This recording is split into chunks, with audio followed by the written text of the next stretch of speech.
كنت بشغل قرآن بالليل واسمعه، الوقت راح الجهاز بتاعي اتحرق خالص الراديو، واعمل ايه دلوقتي؟ المشكله فيه ان الكهرباء عندك باظت دلوقتي جوه، المحول بتاعه اتحرق. طب انا اعمل ايه البديل بتاعه؟ في كذا بديل دلوقتي، بس البديل دلوقتي اللي هو موجود قدامنا ادابتور 3 فولت 12 امبير. 3 فولت يا جماعه اهو، تمام. نقرب شويه يا السيراميك.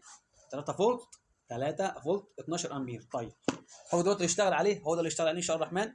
هاخد ادي الوصله بتاعته بتبقى جايه معايا يا جماعه، تمام. اخد واحده كهرباء واحده ارضي اهو، وريني كده مع الناس عشان تشوف. واروح موصل دلوقتي اهو، وصله في الكهرباء بتاعته، وافتح بسم الله، اشتغل معايا زي الفل، مفيش اي مشكله فيه وشغال تمام اهو، شغال تمام يا جماعه اهو، تمام. شغال معانا الحمد لله زي الفل، ورجع زي طبيعته بالظبط، وشغال 100 100، مفيش اي مشكله فيه.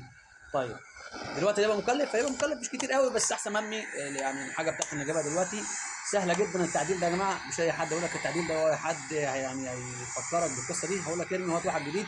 لا، احنا عندنا ان شاء الله مفيش حاجه بتترمي، وان شاء الله كله هيتصلح باذن الله. لو عجبك الفيديو لايك وشير، وكمان مشاركه عشان كله يستفاد.